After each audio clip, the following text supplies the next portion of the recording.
Welcome back, everybody. This is Championship Court. MLP Daytona Beach is home to the second Major League Pickleball event of 2023, and you are watching the Premier Level Group Play final rounds here on Championship Court at the beautiful facilities of Daytona at Holly Hill as we await first serve between the unbeaten California BLQK Bears and the Milwaukee Mashers. This is Group A. The Milwaukee Mashers in a must-win situation against the unbeaten BLQK Bears. Here's our first matchup between these two teams and how it shakes out numbers-wise. Maggie Brascia and Andrea Koop on the side of the Bears against Callie Smith and Lucia Kovalova. Two world-renowned athletes, partnerships around the PPA Tour in Smith and Kovalova. They have the win probability slightly in their favor. What do you think about this overall matchup, Adam? Yeah, so I think those probabilities is a very even matchup. You mentioned it, Callie Smith, Lucia Kovalova, full-time players on the PPA, played together all of last year and so far starting this year. Maggie Brascia, Andrea Koop, certainly playing a lot of pickleball, but not quite full-time players. So I think those probabilities make sense. Maggie Brascia, probably the most unproven player on court, even though she has had plenty of quality results in her young career. But this is going to be a doozy, and also not just the match doozy, Michelle, but the Group A is a doozy also. So we have the California Black Bears at 2-0, Milwaukee Mashers 1-1, Frisco Clean Cause 0-2, and Seattle Pioneers 1-1. So the Pioneers and Clean Cause will also be playing today. So we could have a situation where it's going to come down to games or points. So the Black Bears control their own destiny. They win this one, they're in. But there could be some number crunching in Group A by the time this match completes. So this is where the game differential comes into play. And first, forgot to introduce us, Adam. That's Adam Stone, you heard, former top men's pro in the booth with you, Michelle McMahon, and of course, top 50 current female pro, Cameron Blackwood, joining us from the sideline. Cameron Irwin and Dominic Catalano on the call before us, doing a great job with our Major League Pickleball team. Speaking of teams, how about Federico Staksrud making his name known on the PPA Tour, taking down the king of singles in Ben Johns recently this season. And he will be part of the men's doubles to follow this early women's doubles matchup. But as you mentioned, Adam, huge implications on the line. Every single point matters. Every single game matters. And the new nuance for MLP Daytona Beach is that we are playing all 4 games regardless of the outcome of the first 3, which is a big deal when it comes to situations like this where we could possibly have a 3-way tie. So then it comes down to every game and every point. So what's your mentality right now? The Black Bears obviously in the most ideal situation on their side, but the Milwaukee Mashers, if they want to have a chance to make it to the knockout rounds, they have to win pretty cleanly in this matchup, especially when you have the Ben Johns and the Seattle Pioneers in your group. So true. And also, as you, I'm looking at the graphic right now on my iPad, and it's a positive 3-game net advantage for the Seattle Pioneers, and it's an even net games for the Milwaukee Mashers. So the Milwaukee Mashers really, really need this win, as it would be very surprising to see that positive 3 games net and 0 even games net could definitely become an issue. So lots of numbers, lots of math. Unfortunately for you, yesterday, Michelle, you made a mental math mistake. I'll never let you forget it. We were supposed to leave that in the past, Adam. A new day begins, and my mathematic brain is hopefully a little bit better today. Yeah, I thought you were gaslighting me with that simple addition. Yes, so we might end up in a situation where Kit Harper and Brooks Wiley are over there on their laptops coming up with the game and the point differential. But either way, these teams aren't thinking about that stuff. They're playing pickleball. They know, of course, they know the situation, but they're focused on these matchups and these 4 matches. Anything else, they'll just leave up to the officials of MLP. I just hope they loop us into the text chain so I don't have to do the math. And I guess there's a layer of trust there for me, Adam. I don't know if I fully trust you with the math either. I'm just kidding. Shots fired earlier in the booth. Why wait? Why wait? Why wait? We're getting feisty here. This is Once again, the final rounds of group play, and then the quarterfinal rounds for the premier level group will be this evening at 5 p.m. and 7 p.m. respectively. We'll also have the Challenger League Championship taking place later on this afternoon to follow us here on Championship Court, and that is between the Bay Area Breakers and the Dallas Pickleball Club. Jill Braverman proving to be a very good trade for Dallas, punching their ticket to the championship rounds. And on top of that, we had additional breaking news this morning. If you're just joining in, Tyson McGuffin for the New York Hustlers goes down with injury. So in comes Brendan Long. And then the Hustlers just took down the Hard Eights. Sorry, Adam. The general manager, Adam Stone, in the booth of the Hard Eights. You were there up close and personal with that one. I'll tell you what. Yeah. I think it might have been a situation where we wanted to play Tyson. Not a knock on Tyson at all. Brendan Long played very well. I will give him some credit. Nice play from him throughout the men's doubles, mixed doubles, and singles, and a nice win for their team. And congratulations are in order, even though it hurts just a little. Just a little. It does. It absolutely does. So we're just about to begin here. First serve. The California Bears are the home team, so they will be able to react when it comes to the mixed doubles selections. The team in blue, Lucy Kovalova, here with the Milwaukee Mashers ownership group, Marc Lasry, and a guy you might know from the tennis world, James Blake. Ritchie Tuazon, the owner of the Black Bears. He is as involved as they come, owner and general manager. Had him on the Major League Pickleball podcast if you want to learn more about him and his selection with the unbeaten Black Bears. Let's begin.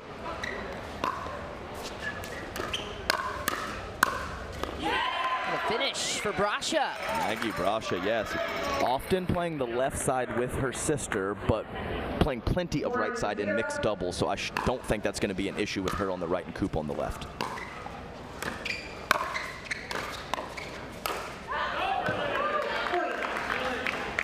Andrea Koop in the partnership with Brascia, one of the players that has a prolific full-time job. She's a lawyer by day, pro pickleball player by weekend.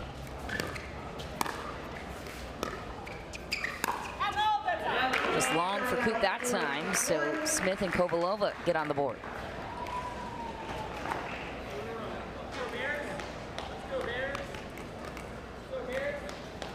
One, two. Smith on the serve to Koop. Well, just a tidbit on how these teams got there in terms of draft. Kovalova and Smith, the first two picks for the Milwaukee Mashers. The California Black Bears decided to go with Koop with their first round. They filled in with two fellas, and then fourth round went with Maggie Brascia. Always interesting to see how the players, the team construction, and how they got there through the draft.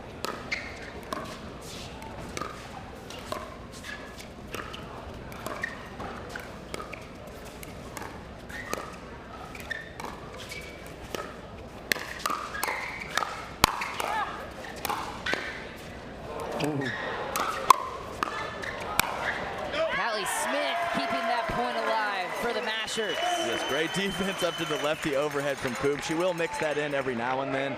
I've seen it a time or two. The Cobras, the Scorpions, we're seeing some lefty overheads from these players.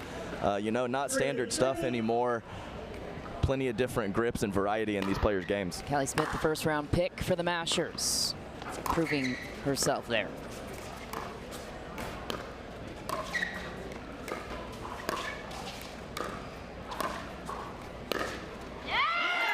Callie Smith hits a winner to top the shot before.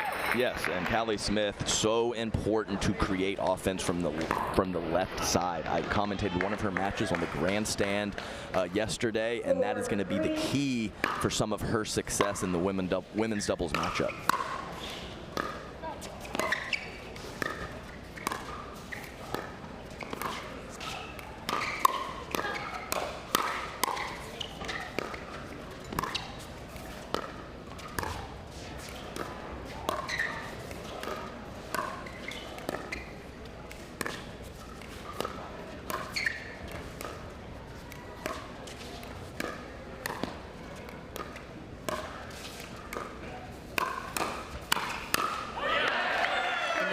goes Callie. So the Black Bears tie it up. Great patience from all the players and a nice speed up from Maggie Brascia. Then holding up with her backhand in the middle, knowing her partner was going to be there for her.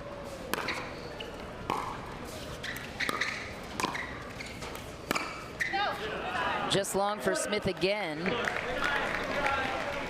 And the BLQK Bears take the early lead. Smith and Kovalova play together often, which is a huge advantage for them on their side.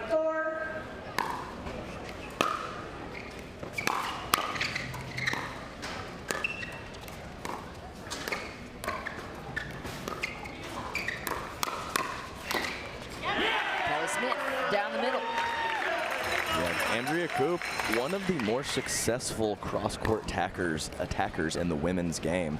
But that time, Callie Smith up to the task as Koop was trying to body her up high, and a great counter from Callie. Smith, former D1 tennis player at the University of Utah.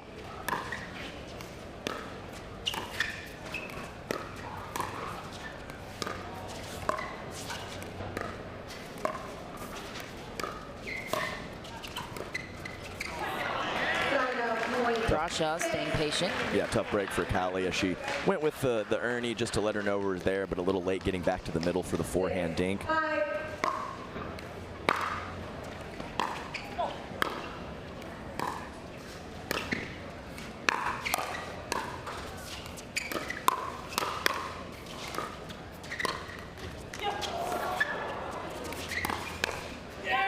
Andrei Koop so punishing with that backhand. Yeah, very nice. I mentioned that cross-court attack, 1 for 2 for her. And you mentioned Callie Smith, but a lot of tennis talent on the court with Lucia Kovalova and, of course, Andrea Koop, the #1 recruit in the nation coming out of high school.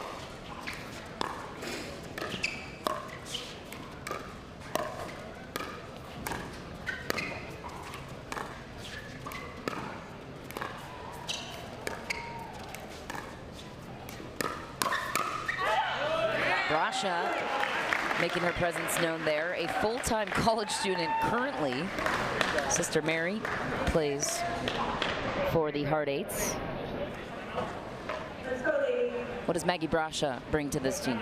Looking into this, that was an extended conversation between Kovalova and Smith, wondering what they were talking about, not quite sure.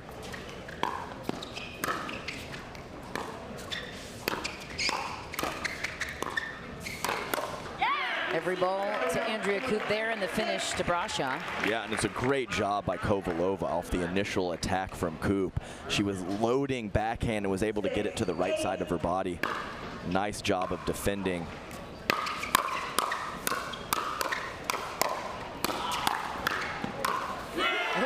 Brascia had the opening down the line, but Callie Jo Smith, too much pressure. Yeah, and you also, you asked me that question 2 points ago about Maggie Brascia, and she does play with her sister quite frequently, and I would say Mary, slightly more of the defensive-minded player, and Mary Brascia will pull some triggers and has some nice offense and heavy hands.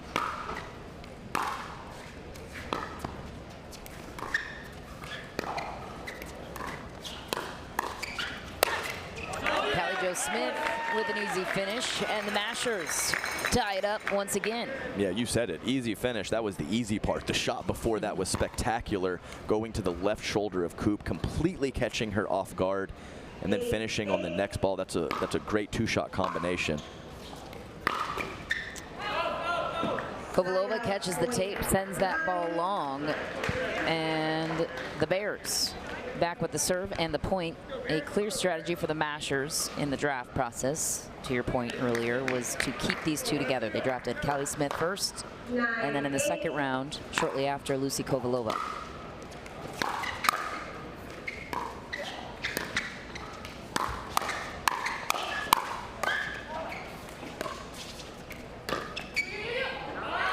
Lob from Kovalova was the right choice, wrong choice? What did you think about that? Well, I would say, given the situation, the choice was okay, but it's not a huge part of her game. So I'm not sure I would go to that in that situation, just because she does rarely lob, even though you could tell when she threw that ball up, it did surprise her opponents, but definitely missed by a healthy margin in 3 or 4 feet off the back of the court.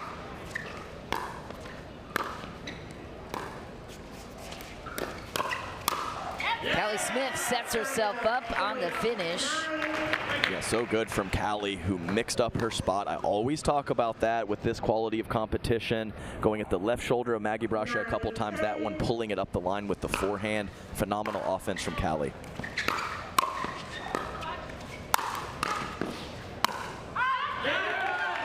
Pulls the trigger and just a bit wide for Andrea Koop. Yeah, she couldn't put it away with that first ball deep through the court, and she went for the angle, which I don't think was a poor decision. Just couldn't execute.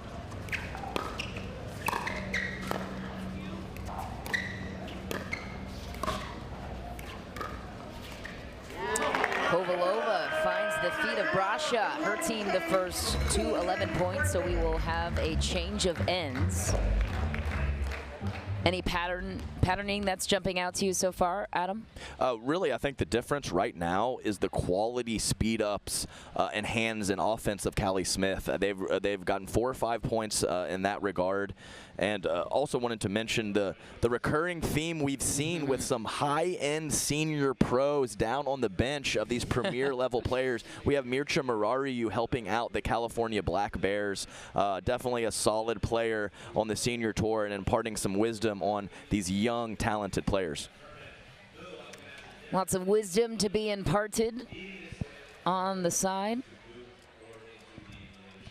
of each team. We'll also see Alex Pop Moldovan. He used to play 4 or 5 years ago, and he was Andrei Daescu's original partner.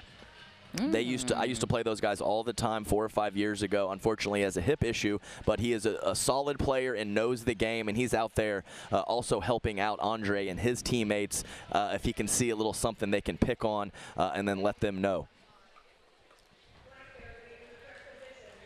What's the correct patterning for the Black Bears if you're trying to interfere with the partnership of Smith and Kovalova? Right now, I'd put some balls on Lucia Kovalova. Okay. Callie has shown that she is pretty hot with the attacks, so maybe just switch the spot.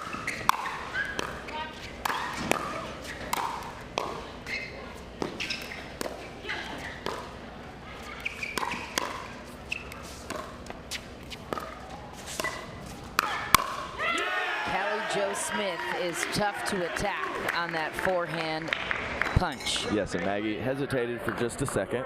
And she's been in a solid court positioning for a couple of these backhand counters. Just too much pop off the paddle of Callie for her to handle at this moment.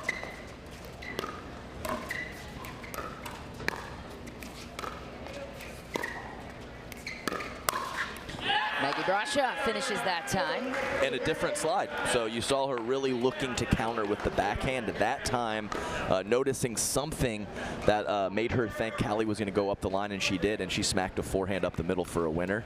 Let's see if that can propel her confidence to be on a few more of these counter attacks, because you know the speed ups are coming.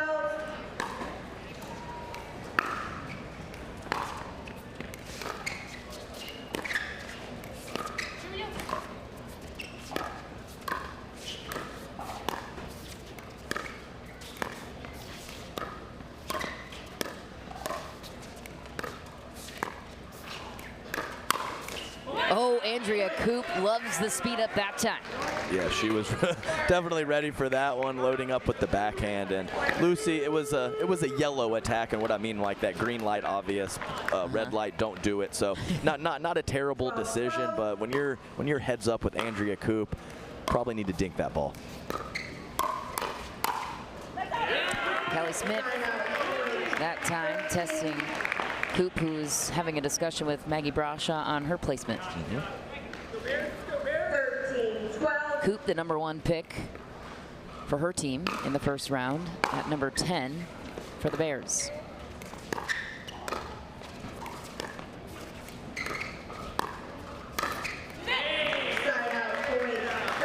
Callie Smith into the net with definitely a too low of attack, but interesting to see, even though that ball didn't come over, I saw Maggie Brascia loading with her forehand again.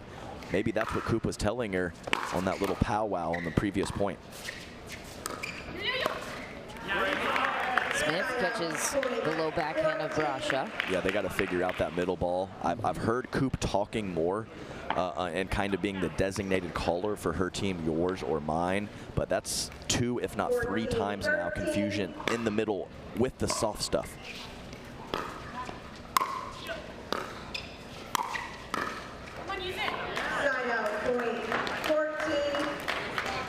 Tie game continues for the Bears. Ritchie Tuazon, the owner, by the way, has 3 MLP championships to his name. BLQK was the dominant team for a couple years there. Now with expansion, things get interesting. Looking at another. Oh, Callie Joe Smith hits that overhead with so much pace. Loves the shake and bake with herself, setting herself up. Solo shake and bake. Solo shake and bake.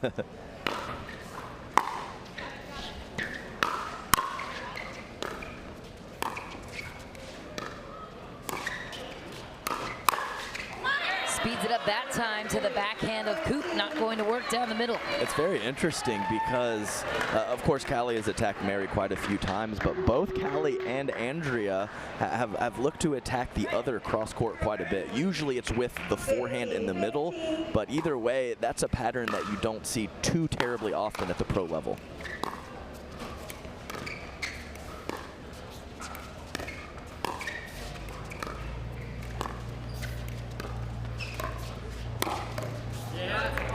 Callie Joe Smith finds the backhand of Brascia. Again, is there anything Brascia can do to get out of the way and keep that ball in front of her? Well, of course, have her and Koop dink a little lower. That would help the situation. But I talked about her loading to either side. Just got to figure it out. Mm-hmm.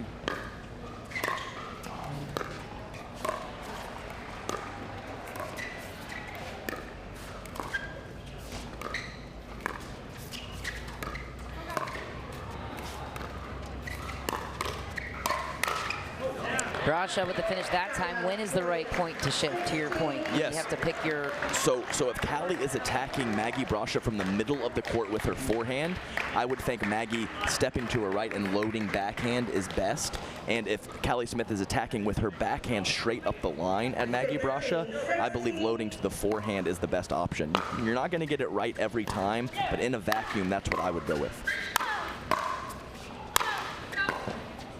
How do you reset that ball from Callie Joe Smith? Workout Wednesdays, Callie Joe Smith. Some of the, I'll tell you what, I'm pretty jealous of her traps. She's got some serious shoulder power, and we saw it there on that put away. Also a mom of several little boys in great shape, Callie Joe Smith. Yeah, she's a go-getter. I played 8 or 10 tournaments with her early in our careers, and she's doing the mom thing, the wife thing, playing tons of pickleball. She's up early, and she is doing her thing nicely. She's also a twin and has 4 other siblings. Comes from a big family out in Utah.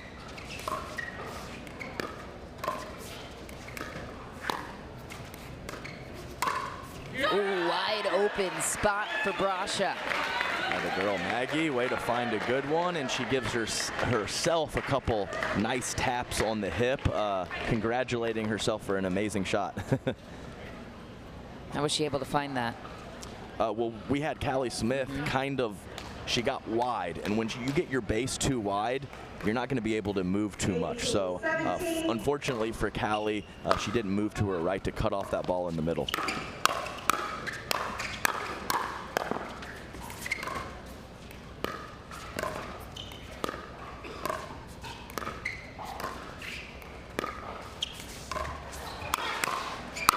Oh, Callie Joe Smith again. Not too wide that time. Yeah, and I think that Koop is going to need to take a couple more of the soft dinks in the middle. We saw right there Maggie Brascia stepping to her left with the backhand, and then too late getting out to the right, and that forced the pop-up, unfortunately.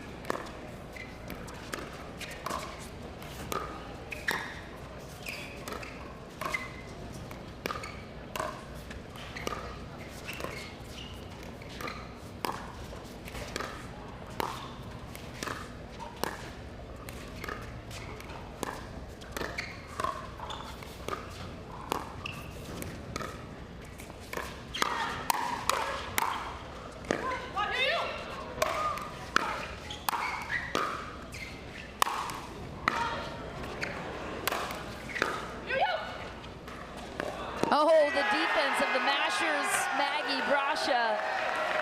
Tough miss to take, but all credit to the Mashers staying alive at that point. Right, I'm not sure if that was Maggie's decision or she was called off from her partner, but that ball was sailing, kind of hanging in the air, unfortunately drops right on the line, and she's not in a great position to recover at that point. You're watching California against Milwaukee. If you're looking for Seattle or Frisco, they're on grandstand court right now. LA and St. Louis will follow us here on Championship Court.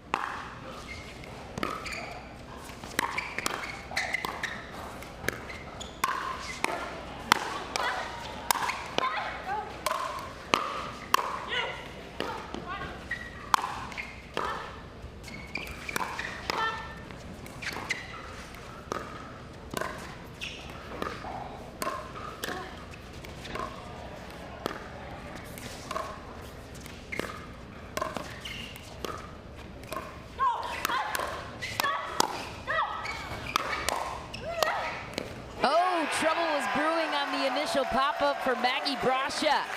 The Milwaukee Mashers with game point on their side. I mean, my goodness, maybe the Mashers just stay at the baseline. Some of that defense in the back of the court is incredible. Of course, I'm just joking, but what do you have to do to put a ball away? That's the real issue right now. They've been in some great offensive positions, the Black Bears, and they just can't seal the deal and finish the point. Great defense, obviously, from the Mashers, but they have got to find a way to put a ball away. Defense to offense created that time by the Mashers. Callie, Joe Smith, and Lucy Kovalova were able to find just an inch of momentum to steal at least the back end of this game so far. How were they able to get things going in their direction? Yeah, and really, Michelle, there has been almost no large runs whatsoever in this match. It's been 1 or 2, possibly 3 points, and then the other team comes back. So we've seen some extended runs, 7 or 8 points in a lot of these other matches, but this thing has been tight the entire time. And the Mashers, and I think to your question, Michelle, is just incredible defense. When they have gotten in trouble, they've dug out of it. And you said it previously, it's the defense to the offense. Great job by them, and they're rewarded with a chance to take down this first match. Game point on the side of Kovalova.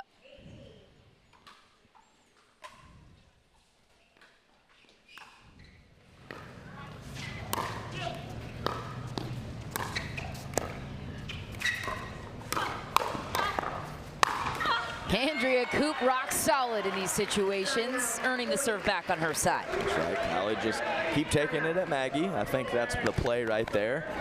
Andrea Koop with the heavy hands. I like her, occasionally mixing it up and going at Andrea, but stick with what's working. She's done a nice job attacking Maggie. Just keep with it.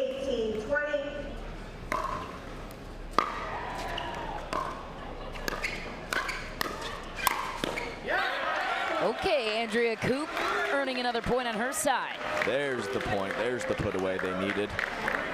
So BLQK 1 point away from tying things up on the freeze.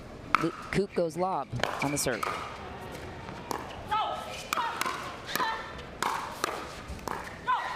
Ooh, dangerous territory when you pop things up to Callie Smith's forehand, and she finds the foot of Brascia. Have another look. Kick save and a butte for Maggie. Is that a hockey reference? I've heard that many times before. That's right, yeah. Thought that sounded familiar.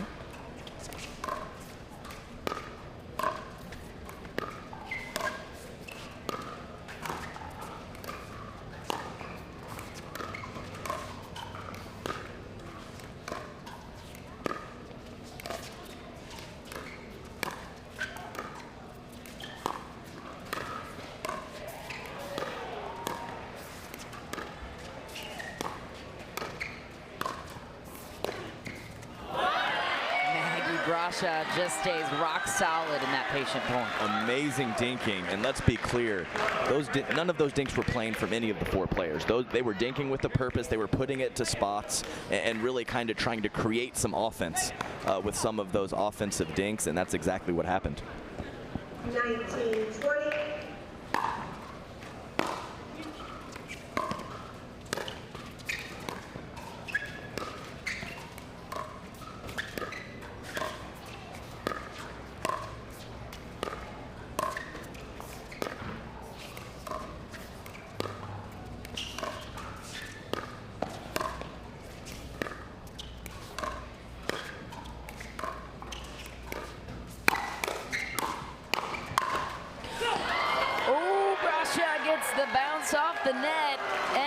Bears try things up on championship court.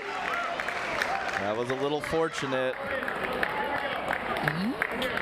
Tough break for Callie Jo Smith and Kovalova.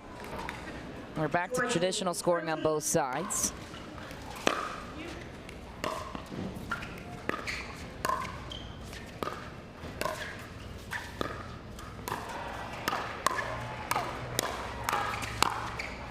Oh, Andrea Koop just finds the baseline with that double-handed backhand defense. Great job by Koop.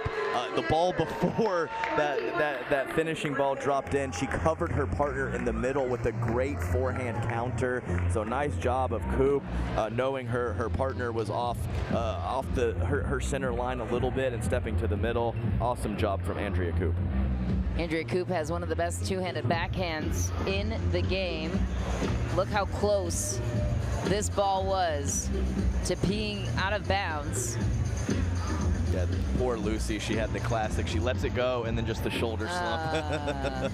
I know that that's feeling. That's a tough ball to read. It is. It's so tough because it's always difficult when it's a slight mishit because the ball comes at you to a certain eye level, and when it comes at you at that eye level and it's hit hard, you know it's out. But when it's a slight mishit or they catch the edge guard, it comes at you at the same eye level but not the same pace, and those often drop in. So game point now on the side of the Bears. How quickly things can change, and they have on championship court between the Mashers and the Bears. Time in 21-20.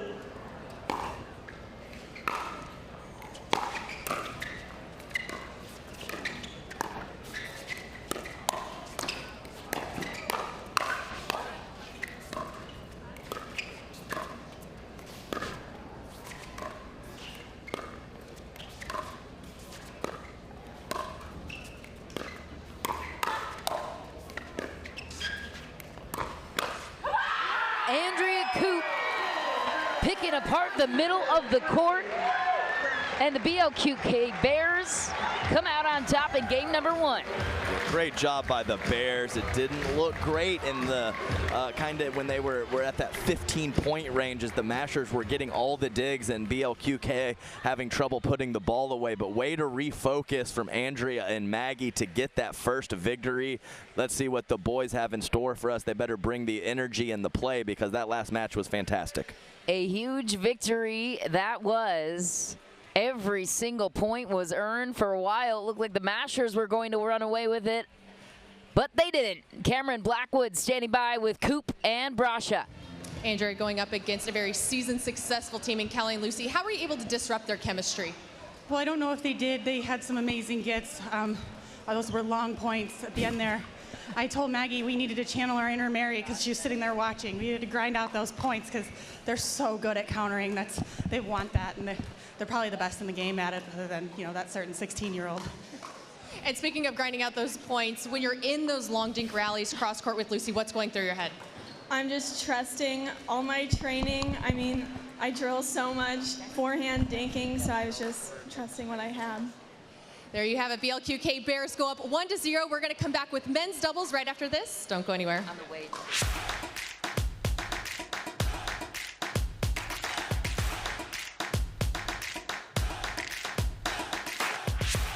My first surgery was a total knee replacement. I ended up with an infection. They were going to have to amputate my leg.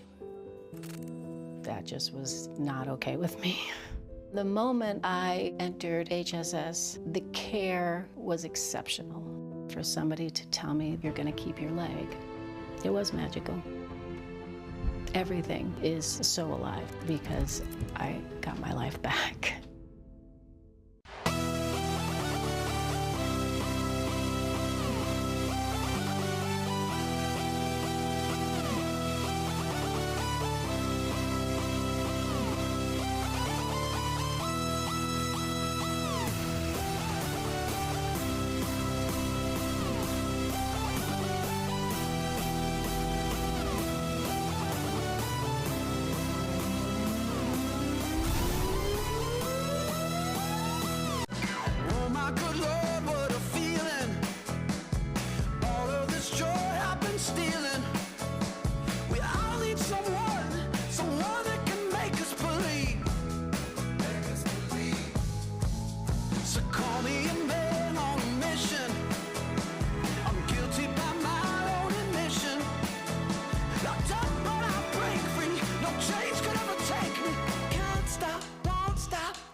It's all up to me.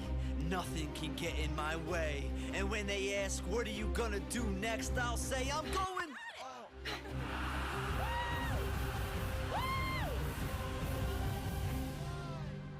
We're going to Margaritaville!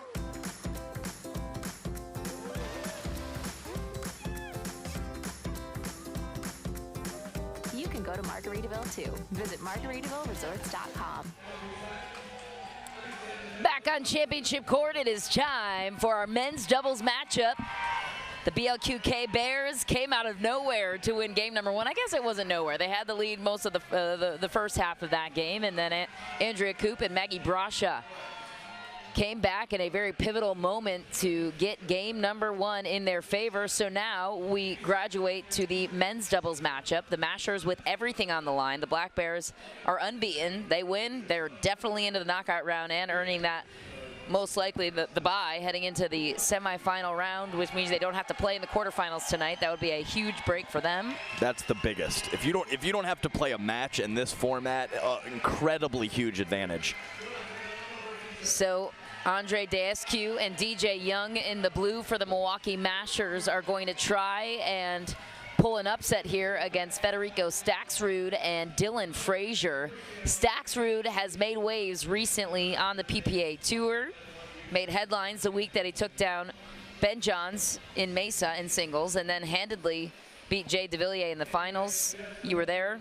Yes, and Staksrud, I would say 6 to 8 months ago, I would have called Federico Staksrud a single specialist. Ooh. Now he is a full-on pickleball player. He can play mixed, he can play men's, and of course, he can play high-level singles as one of the best in the world. DJ Young goes long that time. Staksrud was a key pick for the Black Bears in the 3rd round at 34. Still available relatively late in the draft. Yeah, it's huge value, Michelle, when you draft a player as a single specialist and a solid doubles player, and then their doubles play rises throughout the season. It's really nice to have that situation. How was he able to elevate his doubles game for Staksrud on the side of the Black Bears? It's really just the soft stuff mainly. He is so consistent now with his dinking and his dropping, very rarely giving freebies to his opponents. I also had the pleasure of calling a Milwaukee Mashers game yesterday on Grandstand, and unfortunately I was not saying Andrei Daescu's name enough. I look for him to get involved in this match. Involved in what ways? What does that look like? Just his presence on the left. He's a big, strong, long player. He's got to get those big paws in there and make something happen with some offense.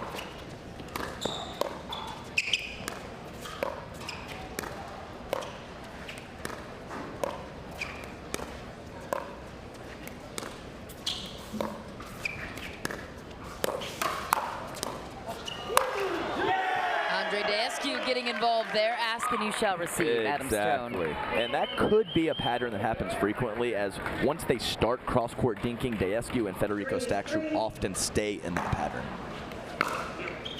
Daescu was taking one slot after Staksrud, who just hit that one into the net. Daescu was taken in the 3rd round for the Mashers at 35.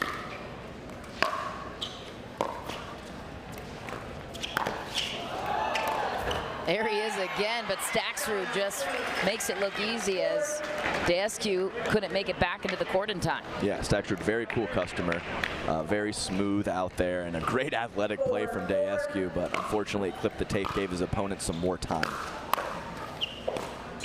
Just shy than at that time. We haven't even mentioned Dylan Frazier quite yet for the Bears. Baby Dill, best nickname in pickleball. 5-4.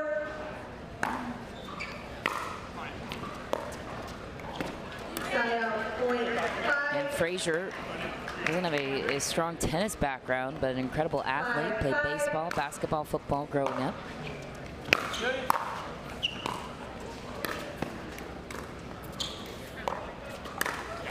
Staksrud goes into the net. Yeah, questionable decisions from Federico. And also, it'll be interesting to monitor how much court Federico is taking playing the left, as Dylan Frazier, Baby Dill, very capable of playing an offensive style from the right side.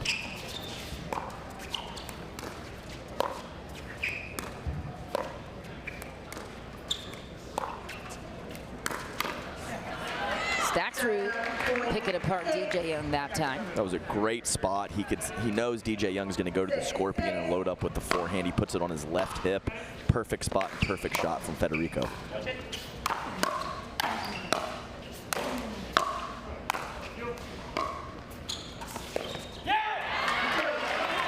Miss hit for Daescu.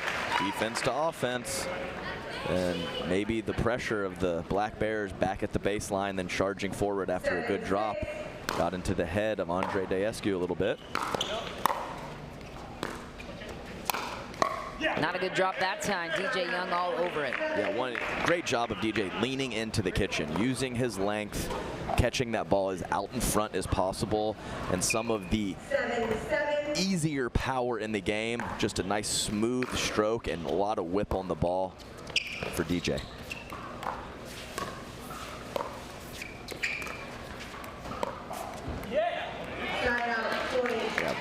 Uncharacteristic loose airs from Andrei Daescu. I believe it was 2 dinks and 1 drop at this point. And obviously the Mashers are targeting Federico Staksrud on the left side. They don't want any part of Baby Dill, as 80+% of the dinks have been headed over to Federico. Dylan Frazier, to your point, won a gold medal at the Vulcan Indoor National Championship with J.W. Johnson, his first gold of 2023.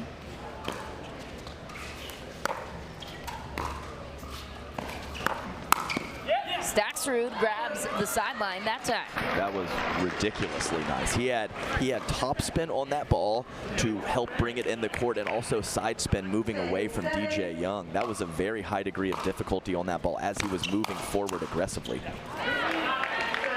1 out of 2 moving forward aggressively for Federico as he came in a little too hot that time. Gained some confidence from the first one. DJ Young to serve to Frazier.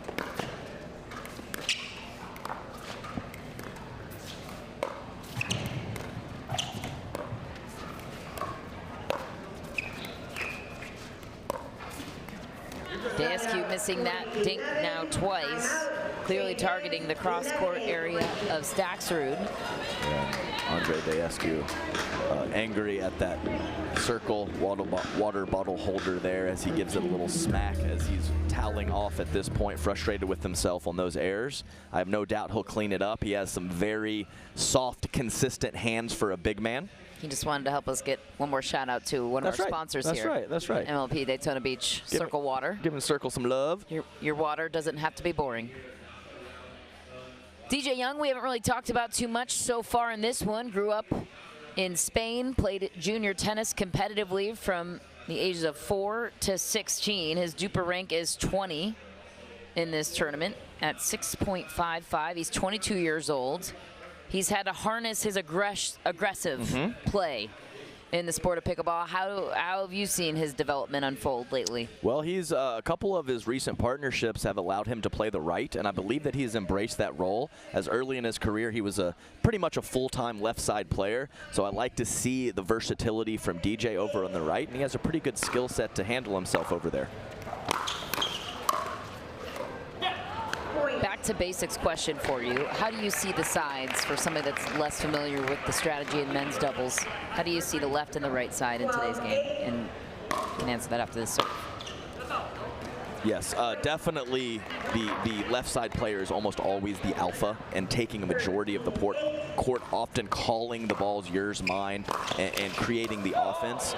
And the right side player is more of a consistent dinker and dropper of the pickleball, good at counterattacks and occasionally mixing in a nice attack on the forehand side. So kind of the basic, they vary from that occasionally with different skill sets and opponents, but that's kind of the core of a left side player and a right side player. So with his personality, to your point, not a natural position on the right side, had to kind of work into that side. Oh, we have a challenge on the out call. I believe it was the return long right there.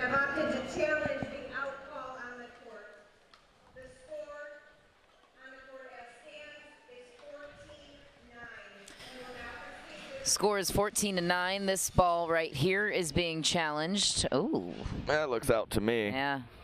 Remember, it's the bottom center of the ball where that touches. Yes. And though you see part of the appearance of the ball to be over the white line. It's all about where it's landing and touching the court.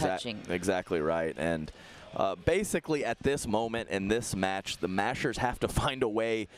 They're not even in a situation right now where the California Black Bears are necessarily beating them or taking it to them. They are giving away a couple too many freebies, and the Black Bears are comfortable allowing them to do that. So they have to find a way to clean it up, and then once they do cut out some of the errors, then they can start maybe attacking more, putting some more pressure on the Black Bears. But right now, it's just a little too easy for the Bears as they have this comfortable, commanding 5-point lead.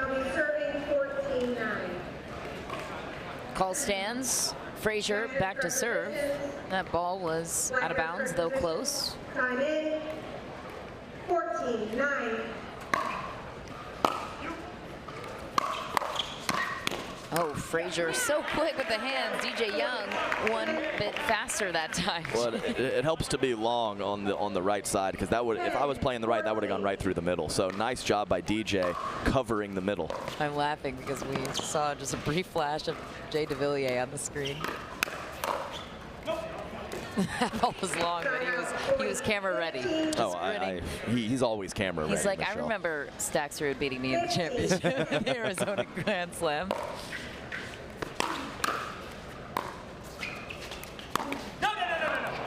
Daescu knows he's missing one too many on his side. Not usual for his performance.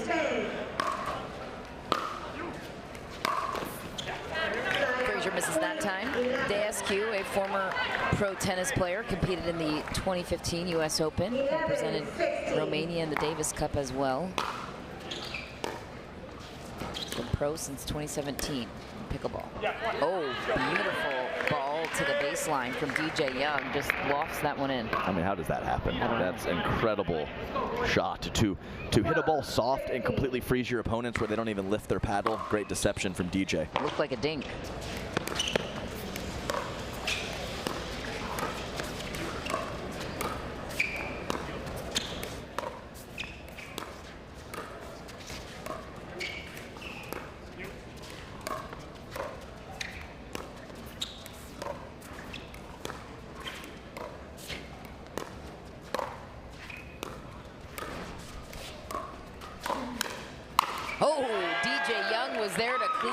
Of Andrei Daescu. And Andrei, one of the best inside-out forehands from the kitchen line. He really does a nice job of reaching in there and flicking that ball up into the chest of his left side opponent.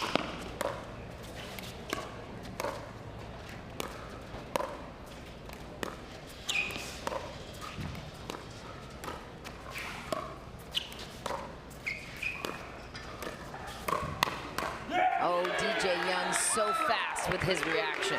Yeah, he was ready that time, and you can see him on some of the dinks that are left slightly high. Even when the Black Bears don't attack, DJ is looking to scorpion quite a bit, putting that paddle right above his head and looking to smack counterattacks. Federico Staksrud needed the break that time. He got it. So he will take the serve and the point.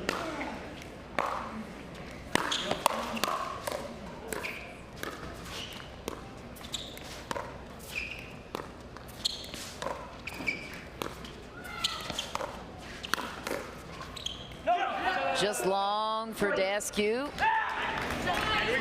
Great topspin roll backhand from Federico Staksrud right into the right armpit rib cage of Andrei Daescu. Couldn't get his paddle where he needed to keep it in. Reaching extension from DJ Young. Anybody can hit a hard winner, Michelle. DJ Young, he can hit slow winners. He has a special gift to do that. That is not in my skill set.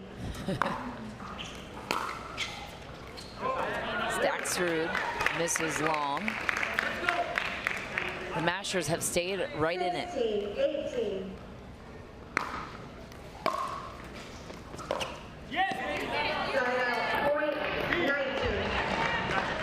Another close call on the out ball of Staksrud. Who's serving now?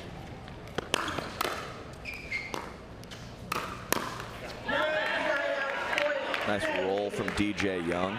Staksrud coming in hot, and Unfortunately for him, catching that ball below his knees instead of waist or above. Nice roll and topspin from DJ. Oh, DJ Young tags Dylan Frazier. Frazier had no chance on this one. Yeah, tough break. Frazier kind of a sitting duck, just kind of great shot, great camera shot there. What do you even do? Put your paddle out and pray. DJ Young heating up on his side. Yes. Tie game. That's right, sailing it long, but clipping the paddle of Federico Staksrud. Nice load from DJ. Just so much power right there.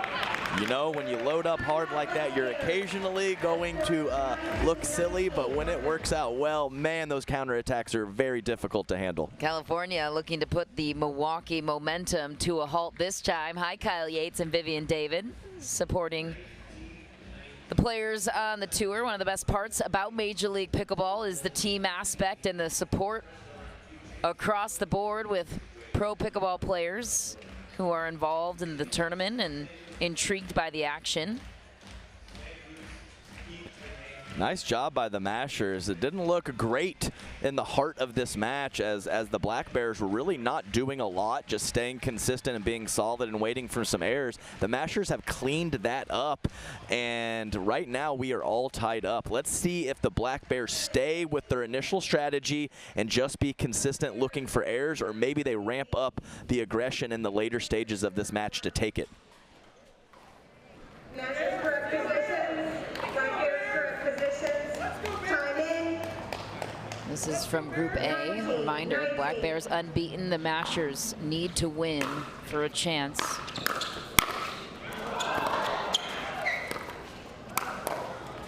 To get into the knockout round, Staksrud puts an end to that thought for now. My goodness. Yeah, well, sometimes the net cords hurt you and sometimes they help you. Black Bear's in big trouble until the DJ Young rip clips the tape and neutralizes the point.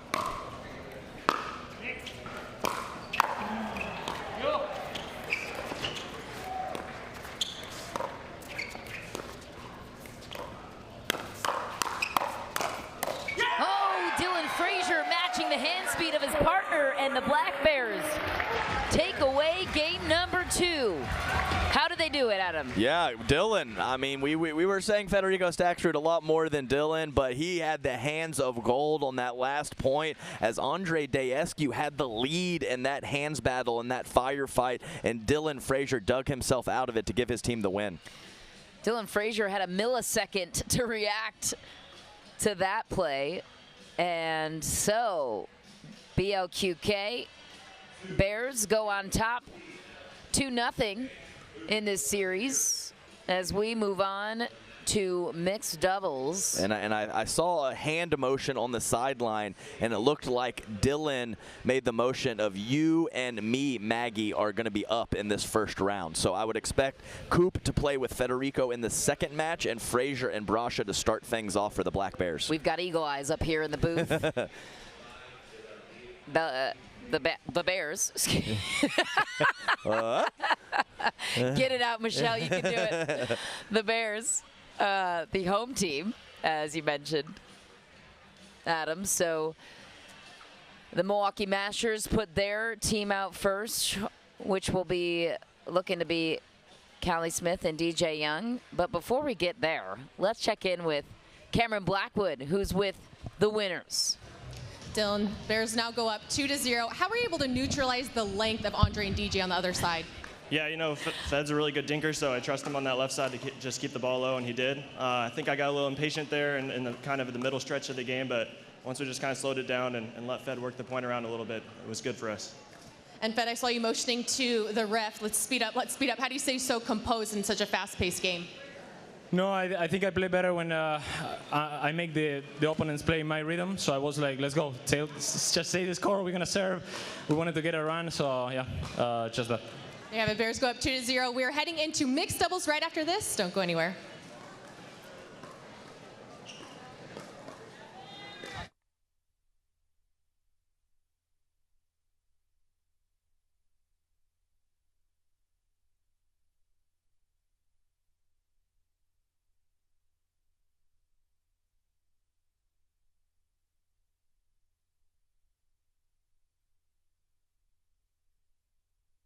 Introducing Skechers Pickleball, the official footwear of Major League Pickleball. They're ultra lightweight and responsive for incredible speed.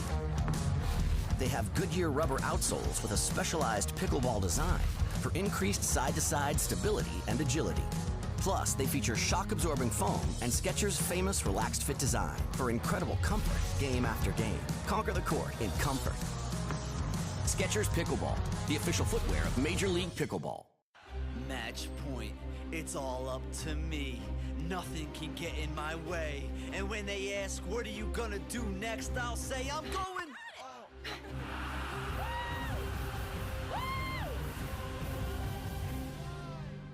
We're going to Margaritaville!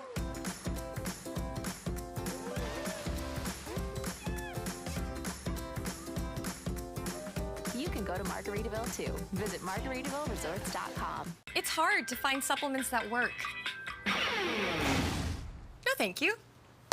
You need supplements that are backed by science with natural and plant-based ingredients and that are third-party tested. Because cleaner is better. Like Ora Organic. Plant-based supplements made from the Earth's most powerful plants for your immune health, gut health, workouts, and more. Find out more at oraorganic.com. The Pro XR Pickleball Paddle answers the age-old question of how to get paddle speed and control with the same paddle and one grip, and this is it. Pro XR gives you more spin, greater control, and quicker reloads on every shot in the game because you always have that constant feel for that leverage and control and paddle speed that we're all looking for. Pro XR is the most revolutionary technology in pickleball. Back on championship court, it is time for our first mixed doubles matchup in the series between the California BLQK Bears and the Milwaukee Mashers. The Bears are unbeaten. They're a perfect 2-0 so far in this tournament as Maggie Brascia talks things over with her coach. The Mashers have everything on the line right now with their duo that they put out. They clearly feel this is the strongest duo on their team, DJ Young and Callie Jo Smith, giving them their best chance to keep this series alive. Michelle, DJ Young just walked over the net. How is that possible? Unbelievable. He just walked over the net. So we welcome you back to the beautiful, go ahead. No, I was just going to say I was totally wrong on the matchup. So I didn't, my eagle eye was not so eagle as you mentioned on the sideline, as this is not the matchup I was expecting. but here we go. Game 3. Time in. Andrea Koop and Federico Staksrud will take their crack at the Milwaukee Mashers.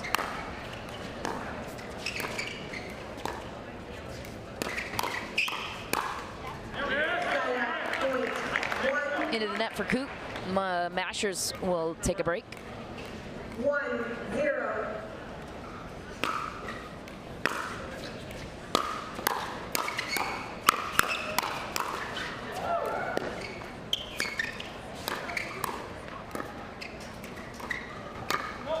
Callie Jo Smith so aggressive, and that ball is called in on the side of the Bears. Yeah, and you see Mircea Murariu making the end sign, just letting his team know that that ball did land in. And we have an interesting development. DJ Young is really committing to the right, playing right in mixed doubles. How about that snipe down the line? Now, why would they do this? Yeah, so in this combination? Well, one, so you can lock in. DJ Young is playing double right side in men's and mixed, and Callie Smith is doing the same. She is left side in mixed and women's, so it gets you kind of locked into your role, into the patterns. But to your point, typically the left side would be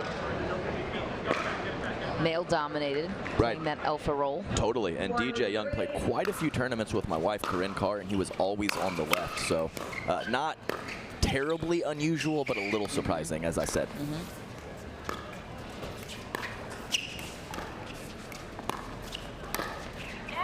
Another find down the line for DJ Young. So good at finding the backside of Staksrud so far in this combination. And Staksrud just throwing his hands up. What do you do? What do you do? He's he's attacking from low, and he's keeping them in at this moment.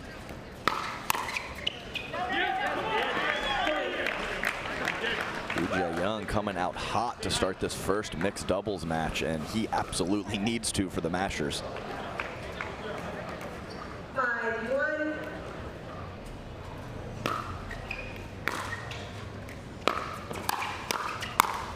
Ooh, Koop with a miss, and the Mashers on top by 5. They need this game to stay alive in the series. The Bears could end it if they win this game right here.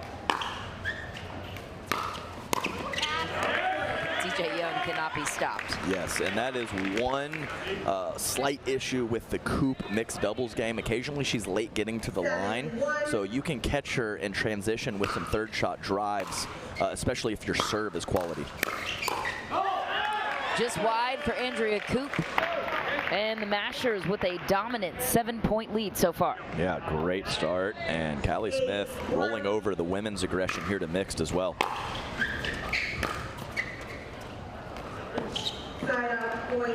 If that dropped and it would have been a clean third shot lob winner, that would have been spectacular.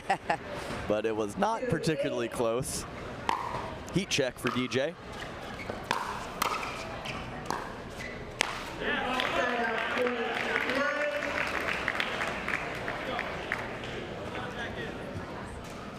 Bay Area Breakers are in the championship round for the Challenger League. That one coming up at 3 p.m. 2 p.m. Oh, Kelly Jo Smith goes big, and it sails long. Nice point, everyone. Nice athleticism and explosion from DJ Young on the overhead, but California Black Bears there with the reply.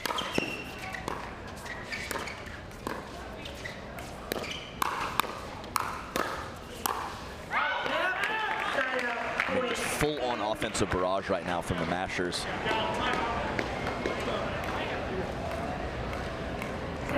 DJ Young to serve to Koop.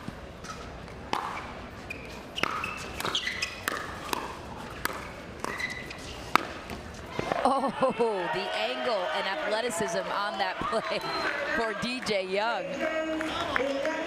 He and Kelly Smith easily cruise on to the 11-point milestone, and we have a change of ends here, but oh. Yeah, and I'll tell you what, it's kind of a deer in headlights vibe from the California Black Bears right now, and I don't think that's because they're tentative or holding back. They're just it's getting taken to them right now from the Mashers, and I hope that they continue the aggression with this 8-point cushion. Often you get to that lead being aggressive and maybe you pull back a little bit. Keep your foot on the gas, especially with this cushion. You make a couple errors, don't pull back, keep going, Mashers. It's looking good. No reason to let up at this moment. The California BLQK Bears talking things over. What do you think they're discussing as far as adjustments? Yeah, they're just trying to find a way, the first couple shots of the point, to get to neutral. A lot of these points are starting with the Mashers on offense and never relenting. Find a way to get to the kitchen with all 4 players and extend the points as opposed to playing the very quick 2, 3, 4 shot points, which are going in the Mashers' favor. Few people as passionate about the sport of pickleball, and Steve Kuhn, the founder of Major League Pickleball, who you just saw on the screen, engaged in every single point as Callie Jo Smith looks to continue this dominance in game number 3.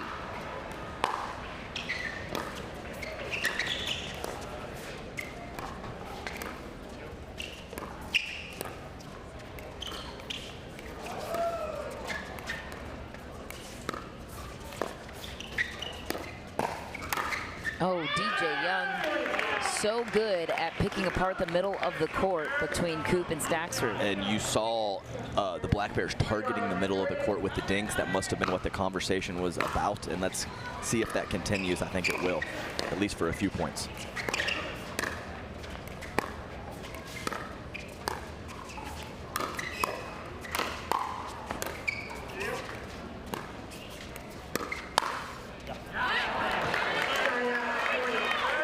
Nice shot from Federico. Staksrud staying home. Callie Smith was hoping she could catch him with a deceptive attack with Federico leaning to the middle, but he stayed home, as I mentioned, and ripped that forehand counter.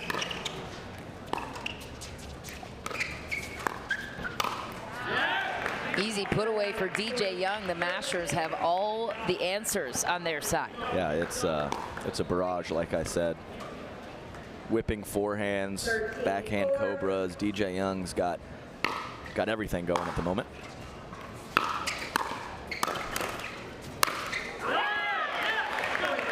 What do you do if you're Koop and Staksrud? Tip your cap at this moment. Just try to stay in it, try to play your game, but recognize that if they don't cool off, we might be in trouble.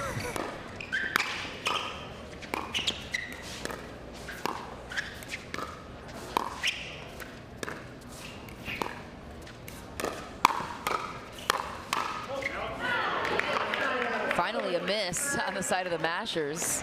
Yeah, definitely true. And it's nice to see because DJ Young, with that cobra shot that he hits on the other side of his body, more extension than a two-handed backhand, so it helps him be aggressive from the right side. A strong call from Young. Too late to get out of the way, though. Yeah, it's tough for Callie when she goes for the Ernie and then is jumping back into the court to have the the wherewithal to pull her paddle back and let it go out. Very difficult. There it is. Again, the angle. How does he do that? No chance. That is one question I do not have an answer to. My goodness, it's just so good. Crazy grip, crazy angle created from DJ Young.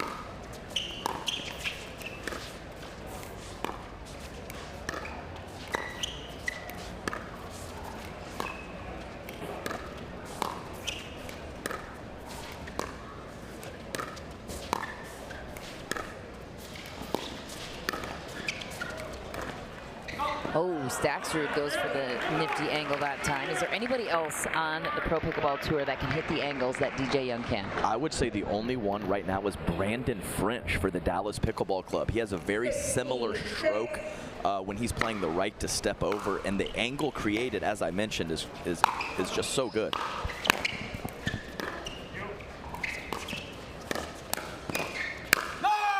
DJ Young lets out a growl. How does playing the right side play into that? Play into how he's able to construct points and angles and create the plays he wants to. Definitely true. As I mentioned, with that reach that he has, he can come all the way over to Callie Smith's side. He does have a two-handed backhand as well, but that extra 6 inches of extension or so allows him to pick off extra shots that are going Callie's way. He's playing a phenomenal right side, strong side right now in mixed doubles.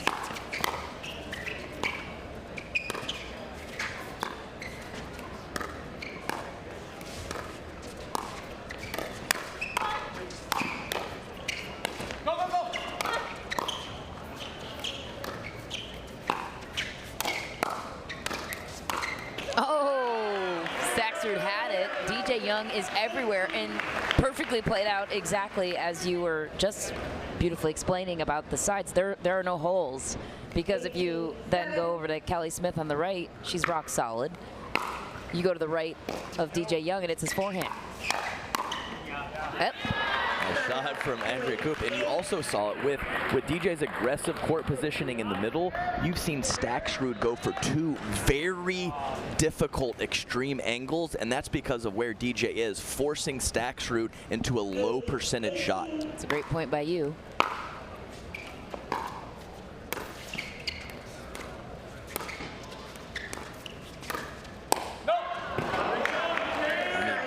Reach, backhand, topspin lobs over the male player in mixed doubles. What can DJ Young not do at this moment?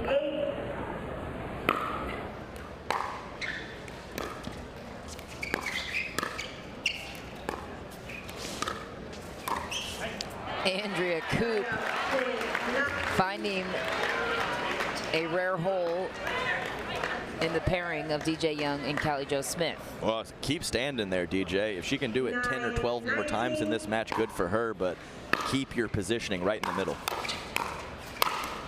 Oh, DJ Young again. What makes that a difficult shot for Koop to hit 9 times out of 10 down the line. Oh, absolutely. Yes. Young. Yeah. So, I mean, when you're misdirecting the ball or you're putting it, especially if it's from a low position, it's going to be difficult to make that at a high clip. So, yeah, just trust your offense and trust your game like they're doing. And until that game gets a little bit tighter, just keep on keeping on.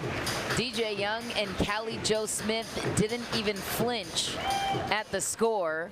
Down 2-0, everything to lose. And they come out for a 21-9 dominant win to stay alive in this series against the Bears, who have yet to lose all tournament long. Their playoff hopes still alive for the Mashers, thanks to DJ Young and Callie Jo Smith, who are standing by with top 50 female pro Cameron Blackwood. Callie, dominating performance by you guys. A completely different mindset from gender doubles here in a mix. What was said between you and DJ and within your team before you stepped out? Well, everyone knows that DJ is the right side demon. I happen to believe he's both side demon, but I'm happy to play either side. So he was the star of the show today, played fabulous. I'm like, he's like, just dink the ball back, and I got it. I'm like, okay, and he totally did. So he played great. Obviously, everyone here on the court played awesome, but I think DJ just stole the show today. So way to go, partner. Let's go, Mashers. And it was a must-win for you guys. Why the decision to put you on right side? I don't know. I mean, we practiced with me a little bit on the left side, and we were struggling, and I was like, look, I think I'm better on the right, and you're a better player on the left. And then we were just like, all right, fuck it, let's do it. There you have it. They put 1 point on the board here. We're heading into our next mixed doubles right after this. Don't go anywhere.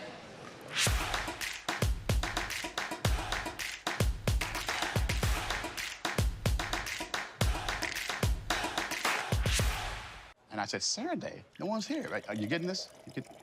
So if he wants the invoice. Water doesn't have to be boring. Turn it up with Cirkul. With over 40 delicious flavors and a dial that controls your intensity, Cirkul starts a party for your taste buds. No sugar, no calories, and no artificial flavors. Just good times. Cirkul, it's your water, your way. Try Cirkul at drinkcirkul.com.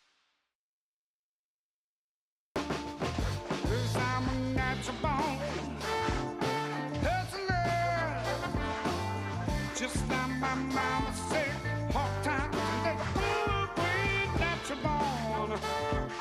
Hustler, when the world wants you to sing a swing, I ain't gonna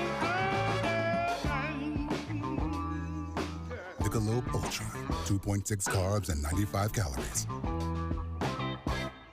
At From With Pickleball, we believe in the power of our sport to unite a community. We have introduced hundreds of people to pickleball by funding a 10-court public facility in our hometown with leagues and lessons to make everyone feel valued. We take that same approach to our business with personalized customer service and same-day shipping from our huge inventory. When you order from With Pickleball, you're supporting a small business and a diverse community of pickleball fanatics. We have the gear you need and the service you can trust. It's hard to find supplements that work. No, thank you. You need supplements that are backed by science with natural and plant-based ingredients and that are third-party tested. Because cleaner is better. Like Oro Organic. Plant-based supplements made from the Earth's most powerful plants for your immune health, gut health, workouts, and more. Find out more at oraorganic.com.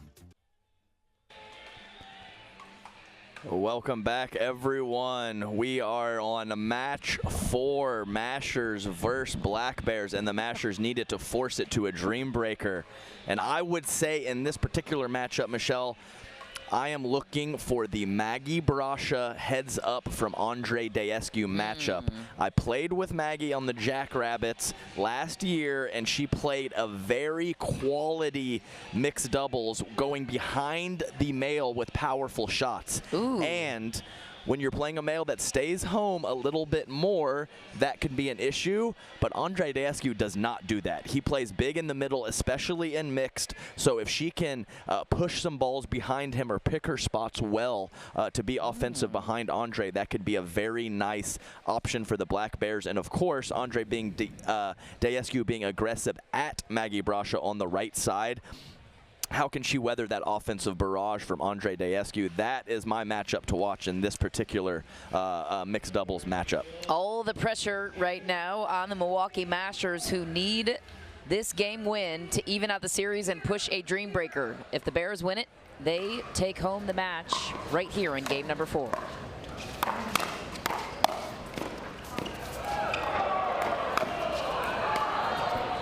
Just wide for Kovalova, who can't believe it. First point, throws the paddle down walk. She's got a nice little smirk on her face, though. She can't believe the point, but she'll get through it as we are, as I mentioned, first point of this last mixed doubles match.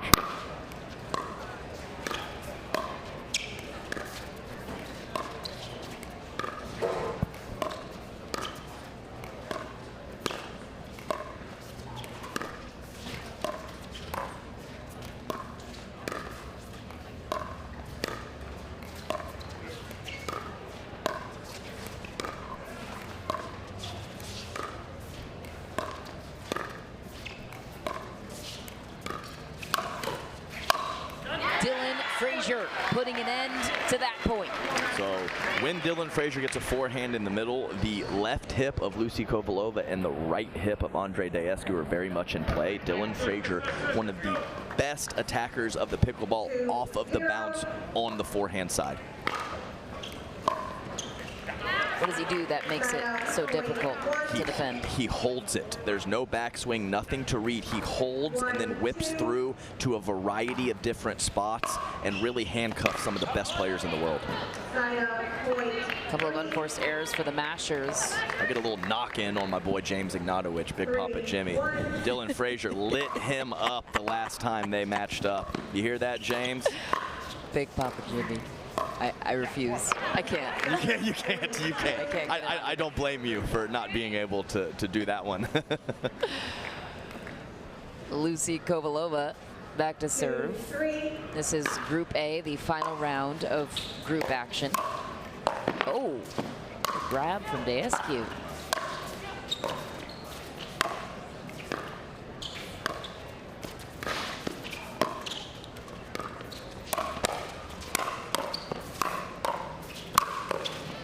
Oh my goodness.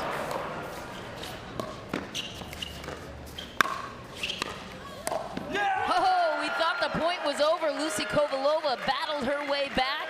The OMG emoji says it all. That's right. That's the highest fist pump I've seen from her on the day. And when she gets that fist up high, she starts playing well. That's expert analysis.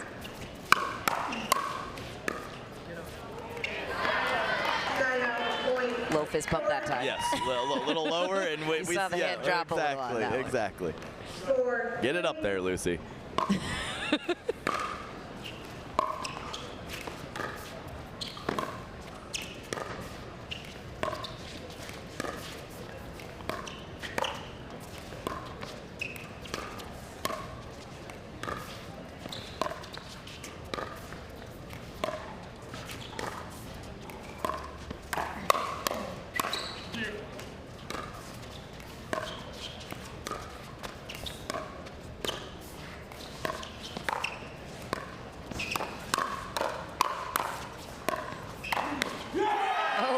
Daescu takes over in the middle, and that's what they need from him on that side. Big play by Daescu, but also Andrei isn't the most adept at hooking the ball at the player in front of him with his forehand, so we're going to monitor this pattern. He likes the inside out, and unfortunately for him, his inside out is going directly at Dylan Frazier in this matchup.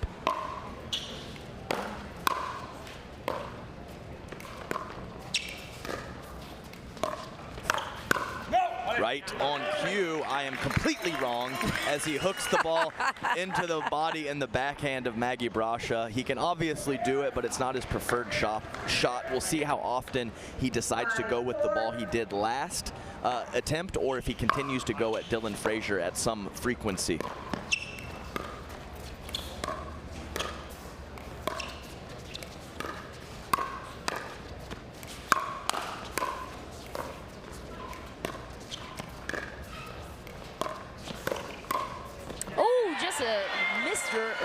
action. Yes.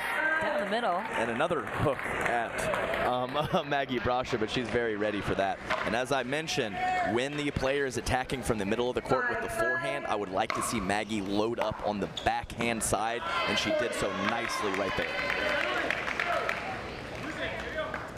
6-5.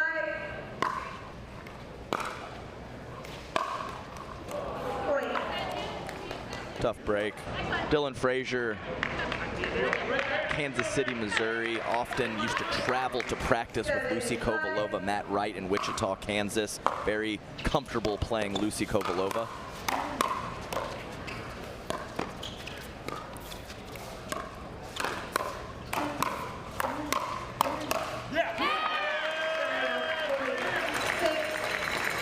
Nice offense from Andrei Daescu. Maggie Brascia couldn't get out of the pattern, unfortunately. And there's a couple points now where Andrei has sustained that pressure in the middle for 4 or 5 shots and not let up whatsoever.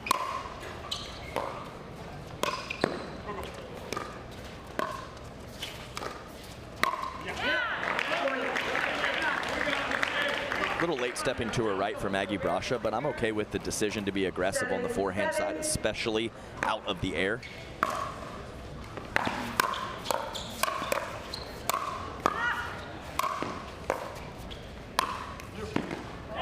Brascia finds a way, just a slight miscommunication between Daescu and Kovalova. I'll get it. Wow, I mean, I just ripped James Ignatowicz. Why not Matt Wright as well? Matt Wright's not over there. Lucy was not expecting Andrei to be over there because Matt Wright wouldn't have been there.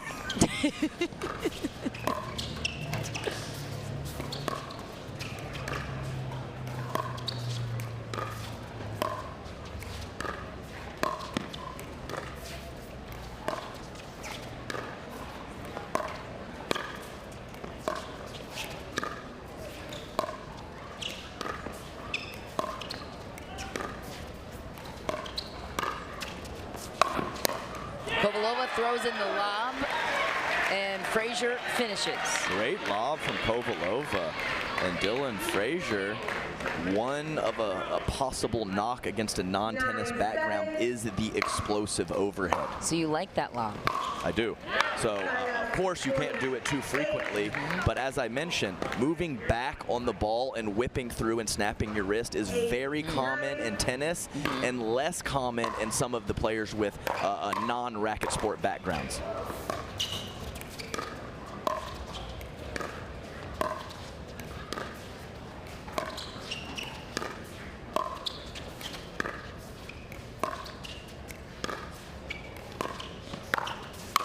Dylan Frazier all over the finish down the middle. Yeah, it didn't hesitate for a moment. That ball, of course, popped up by Andrei Daescu, but if there's even a slight hesitation, that ball could drop a couple inches and not give you that great angle to hit down on the ball. Dylan Frazier all over it, though. Missed that time. Yeah, he's there. He needs to be there, and he needs to go for that shot. 9-10. Can't make them all, but Dylan, stay in the middle, stay aggressive.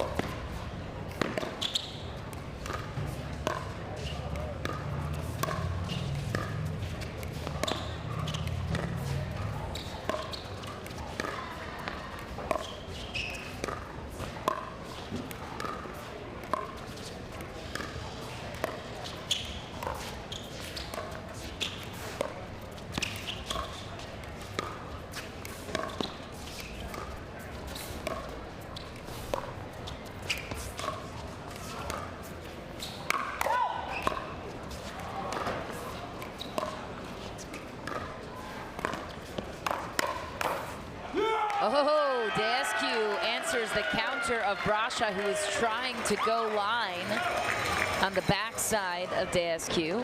And so, tie game on championship court here in game number 4. I think Andrei listened to me. He heard me. He heard me say that. Trying to make me look bad. It's tough. Is it?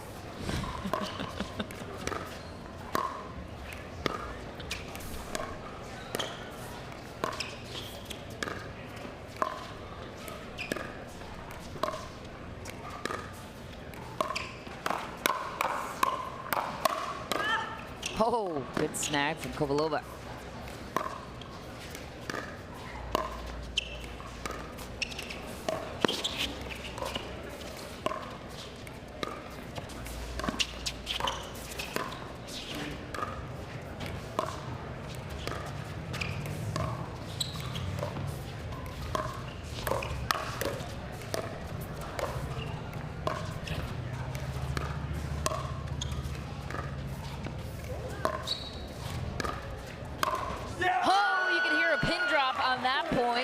The Mashers getting a crucial momentum point. Yes, and these last handful of points, the level of dinking has been very high quality. There's just not a lot of options for these players at this moment. The dinks are either bouncing in front or staying low enough that the players can't attack out of the air. I am completely fine with that attack from Maggie Brascia. I think that ball was high enough for her to attack with her forehand out of the air, and sometimes you clip the tape. So strategically, completely okay with all of that. It didn't work in their favor that time, and unfortunately for them, they have the 1-point deficit on the end change. So let's talk about the big picture implications of the match we're watching, the final game of group play here or final match rather of group play for Group A. So here's the landscape so far. The Seattle Pioneers beat the Milwaukee Mashers Friday, swept them 4-0. The Black Bears have yet to lose. They're 2-0, so the Milwaukee Mashers are currently 1-1. The Seattle Pioneers lost to the Black Bears yesterday. That was their only loss. It was a five-game match, went to a Dreambreaker, and then the Pioneers, while this game was going on, just took down Frisco Clean Cause in straight games. So, as it relates to the top two teams advancing to the knockout rounds in the playoffs, a must-win situation for Milwaukee. But if they are 2-1 and Seattle is 2-1 in Group A, and Seattle has won more games, it might not even matter. Correct. Hate to say that. Yes. Sorry. And especially with that sweep, as you mentioned, 3-0 against Clean Cause. That is a big issue for the Mashers, but they need to take care of business on the court and worry about that math stuff later. Because as far as games net goes, the Seattle Pioneers have 6 to the Mashers -2.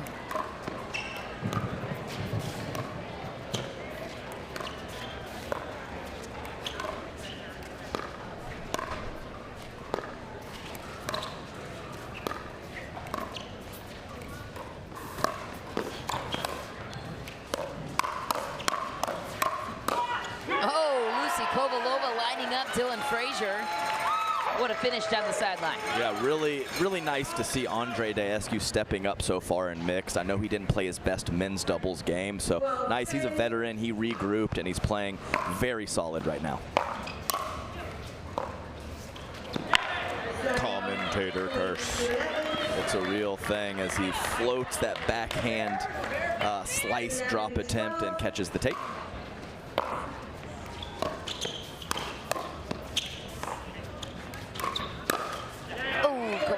Big on the backhand again.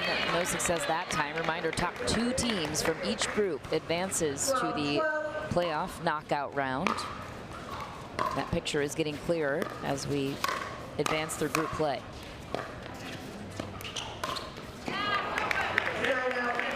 Yeah, not quite sure what happened there. Tough miss for Maggie. Looking to roll her forehand cross court with a reasonably hard angle and hits it halfway up the net.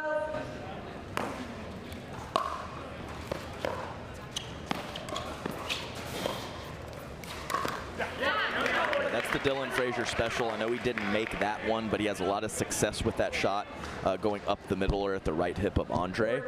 So I hope he doesn't put that shot in his back pocket. If he gets another opportunity, let it fly. Andrei Daescu just too powerful. Romanian Tower 1. Romanian Tower. Ed and Lika, of course, Romanian Tower 2. One of my favorite pictures and memories is I was playing with Jeff Warnick against Andrei and Eden, and there's just a picture of me and the 3 of them. That's awesome. Wish we had a graphic.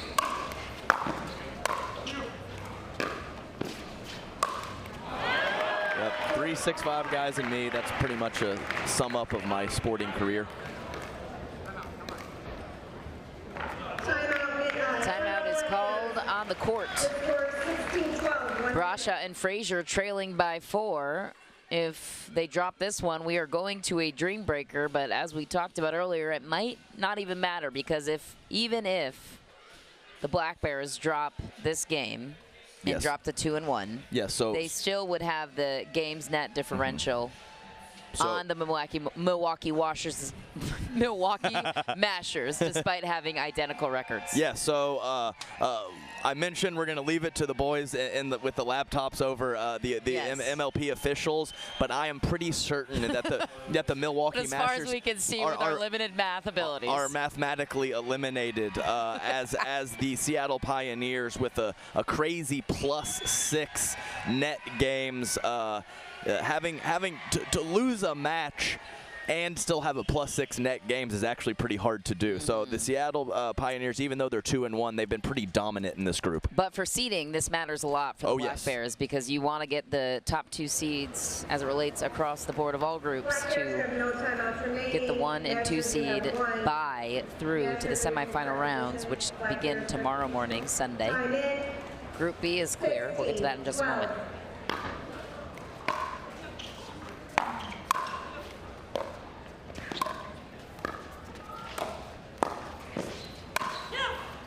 Oh, Maggie Brascia right out of the break,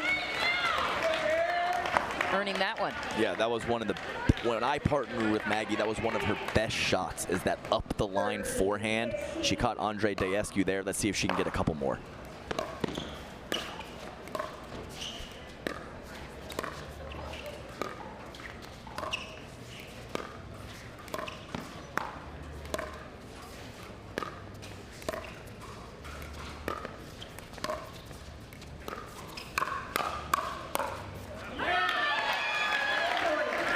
Combination from Dylan Frazier, and even though I mentioned Maggie Brascia should be looking for that shot up the line, Lucia Kovalova dinking so well right now that there's just not a lot of options to be aggressive for Maggie.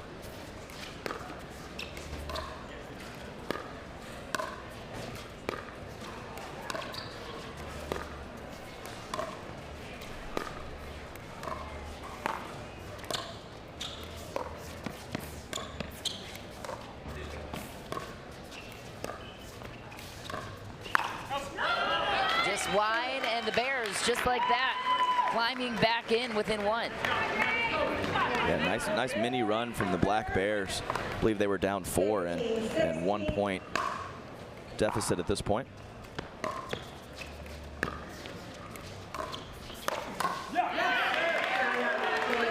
Daescu catches Frazier on the run. Yeah, big reach from Andrei. That's what happens when you're a Romanian tower. 1. You can reach just about anything. Oh.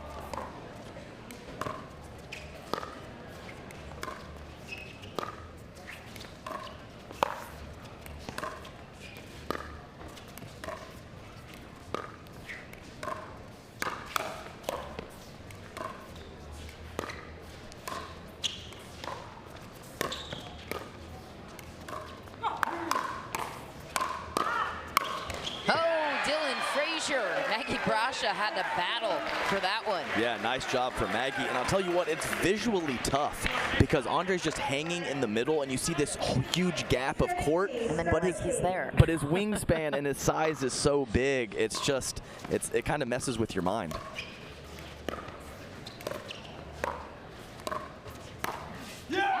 That's a beautiful pick-off shot from Daescu. Yeah, and you could see Dylan Frazier mouth forehand. He was sitting too much on his backhand side, and he was upset with himself for sitting so heavy backhand. Should have been looking for a forehand on that particular counter.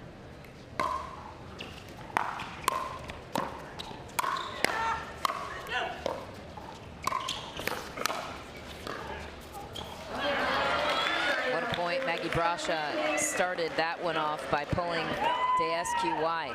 Yeah, and I think she's gone behind him soft a couple times. And when he's hanging out in the middle, that's what you have to do. Especially in transition.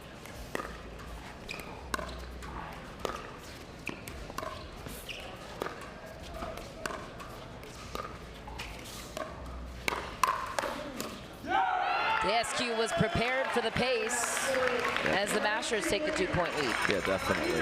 And that's the thing. So if you go behind him soft and he's there, there's only so much he can do. But if you go with a power shot behind him and he's there, you might pay the price big time. So I would like to see her occasionally put one behind him, and she has so far these last handful of points. I expect more of the same.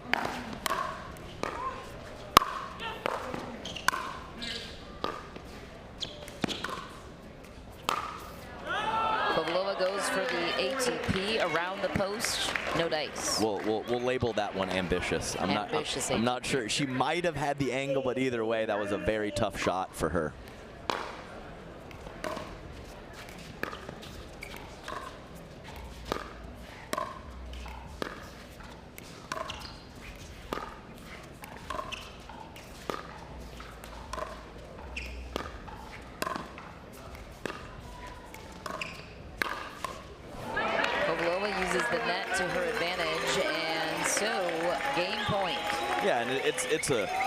The net wreaked havoc, obviously, but it's a fine choice. It's a fine choice from Lucy. She's reaching in on her forehand side and going for something offensive. I like it.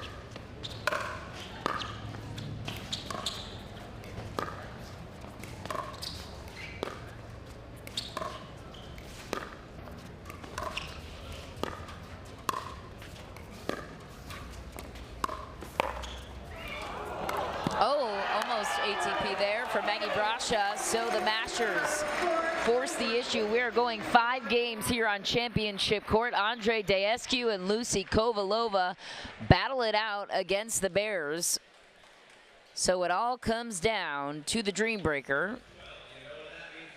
We kind of busted everybody's bubble by telling them it doesn't really matter for the Mashers, even if the Black Bears lose this Dreambreaker.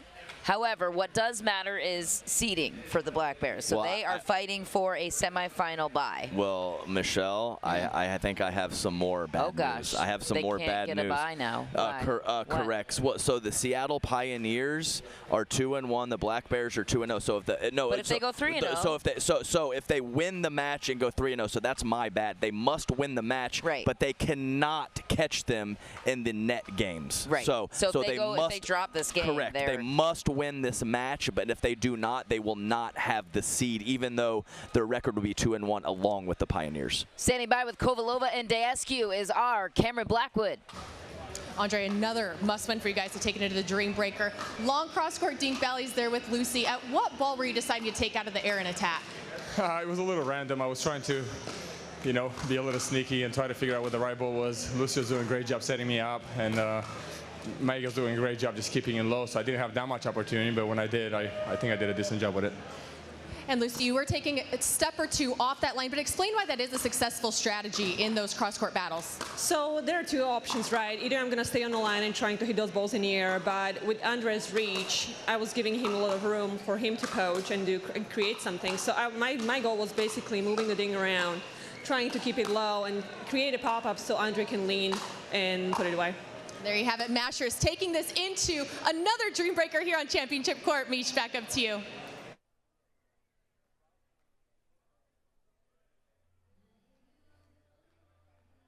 Cameron, thanks so much. A must-win situation for the Bears if they want to have a more fortuitous seeding situation for the knockout rounds for Group B. So this is Group A that we're watching right now for the implications. The Seattle Pioneers hoping that the Mashers can take down the Bears in singles so that they have a better chance at a semifinal bye. Over in Group B, the group they were calling the Gauntlet, the Hustlers and the Fives are the 2 top teams from there. And then Group C is to be determined because the match to follow us will clarify a couple of things. The Mad Drops Pickleballers are both 1-1. Game net differential very similar. And so this next matchup here on Championship Court will implicate who advances to the quarterfinal rounds taking place tonight. LA is squaring off against St. Louis. If you want a good match to watch, that one's going to be a lot of fun. And then it's the Pickleballers against the Florida Smash on Grandstand. All that action starting at 1 p.m. But as it relates to us here on Championship Court, this is the Dreambreaker final game between the Mashers and the Bears. The Bears were the home team, which means they got to pick their mixed doubles matchups. So now the Mashers get to pick their singles matchups. And I can't describe to you guys at home how huge it is to not play a match. So this seeding, this is a huge Dreambreaker for the California Black Bears. They win, they will be 3-0. They do not win, the Pioneers will be seeded ahead of them. So to not play a match, already have your spot in the semifinals set with one of those 2 byes is such a huge deal, no matter what the format is, but especially in this MLP format.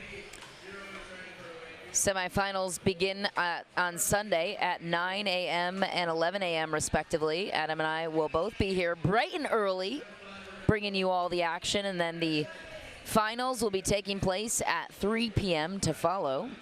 We're available on YouTube, live stream at Major League Pickleball, majorleaguepickleball.net, and also MSG Networks. We'll be running us over in New York, Connecticut, New Jersey. So if you are there, go ahead and tune in. We're coming here from the beautiful facilities at Daytona at Holly Hill.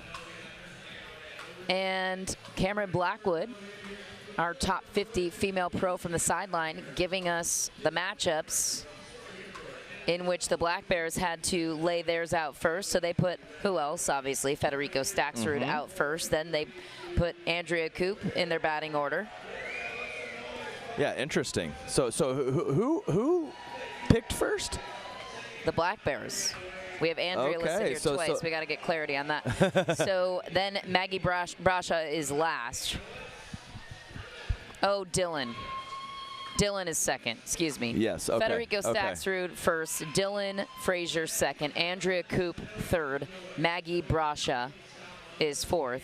Oh, I see. Yeah, that was a funny text. It's hard to pick up exactly what she meant there with Andrea. We have Andrea listed twice, so we will continue to unfold the matchups. But anyways, it's DJ Young and Federico Staksrud matching up first.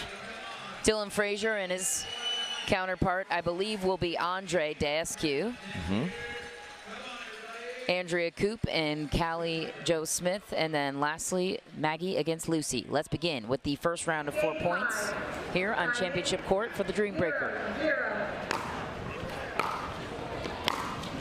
Staksrud bringing his A game, and that gold medal confidence goes a long way in this series. He attacks the ball so nicely. Yeah, and I'm not even talking about his stroke. I'm talking about his movement forward. When he sees an opportunity for a passing shot after the serve, he is attacking the ball, taking his opponent's time away. That's why he's one of the best.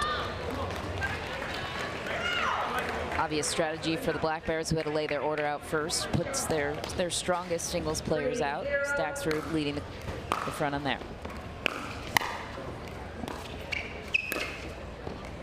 Yeah, there's not much to think about when you are setting your lineup first in singles. Yeah. You're putting your best squad out there and let them react. A clean sweep there for Federico. Daescu with all the pressure on him. 4-0.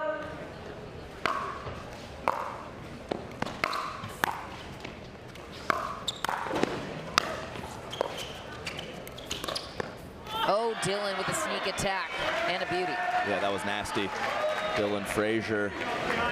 And you can see the similarities in tennis, but this is a very different game. Dylan Frazier, no tennis background. Daescu, high-end tennis background. But Dylan Frazier, lots of success in singles recently, and he plays a great game of singles, especially on that forehand side.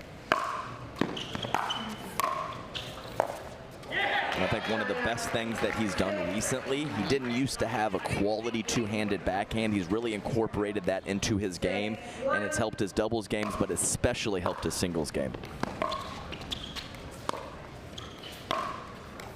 Oh, Dylan Frazier with a beautiful passing shot cross court on Daescu. Yeah, just too good from Dylan. He was on point for his 4 and 3 out of 4. Pretty good percentage. Oh, Callie Jo Smith is a tough contestant in singles. She proves why there. Yeah, so athletic, great movement, and quality ground strokes, of course. So very, very tough out in Callie Smith on the singles court. A couple of former college tennis greats on display wide that time for Koop. Callie Jo Smith coming up big for her team. 3-7.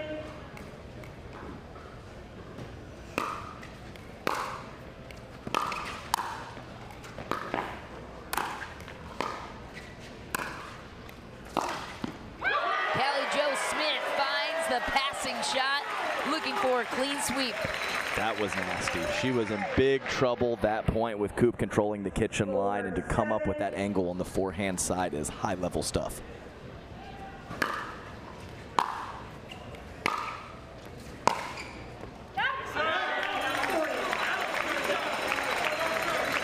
A clean sweep for Callie Jo Smith, who gets all 4 points. So now we graduate to Maggie Brascia and Lucy Kovalova. 5-7.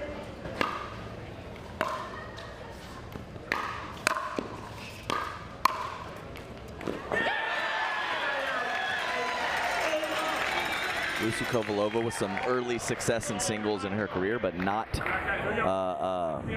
entering the singles tournaments on Thursday for these past 2 years or so. But she has some really good length and some really good ground strokes, so she's more than a capable opponent. Maggie Brascia make that 2. That's right, and a great initial shot from Maggie Brascia, getting Lucy Kovalova stretching to her left. Lucy unable to get back into position, and Mary Brascia putting that ball up the line for a clean winner. 9-5.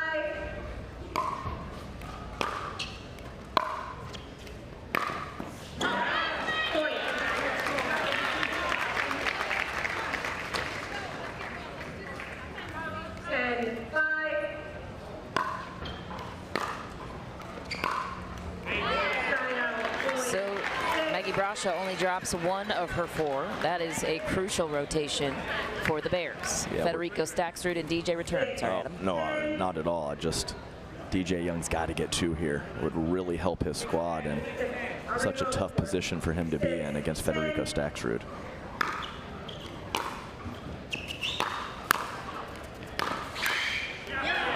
Makes it look easy. Federico Staksrud, the Naples-based talent. Yeah, he's very smooth. I like his game. You can tell he's very, very good at repeating his mechanics. His contact point is incredibly consistent, almost in the same spot every time. Of course, on the pickleball court, we're going to have to reach and occasionally break form. But when you can hit the ball out in front of your body in the same spot every time, so nice to help your consistency, and also with some of the aggressive shots as well. And Federico does it as well as anyone. Staksrud played tennis at Florida Gulf Coast University. Won back-to-back silver medals at the PPA Masters and JW Marriott Desert Ridge Open. And then, of course, his first PPA gold at the Arizona Grand Slam, where he beat Ben Johns and Jay DeVilliers in singles. And that is paying off here.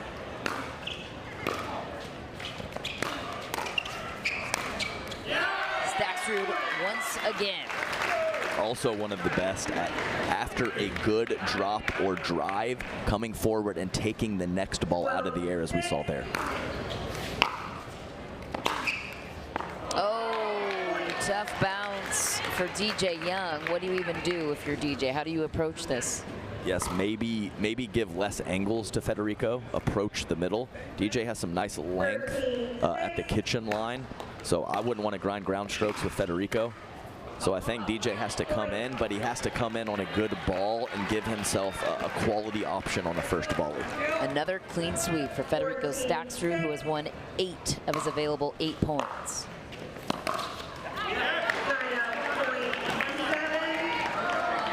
All the pressure on Daescu for the Milwaukee Mashers. 7-14. Oh, Frazier just makes it look easy, toying with Daescu on his placement. Yeah, nice job by Dylan. Holding line, making a nice anticipation read of the Daescu ground stroke, and then putting away the volley.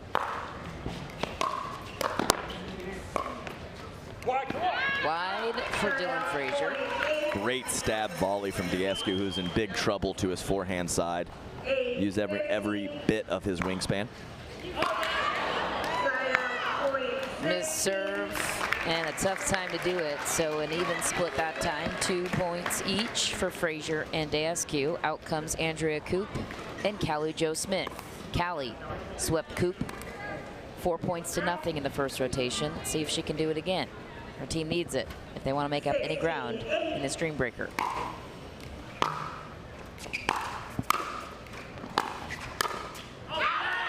Just long for Smith, so Andrea breaks her pointless performance so far and gets one. Yeah, great two-handed backhand up the line from Andrea Koop, dipping. Callie Smith unable to keep the volley in the court. What a passing shot. Callie Jo Smith, how is she able to find those angles from the baseline? Yeah, she returned the favor there. Great two-hander from Koop, and then a nice cross-court forehand from Callie in response.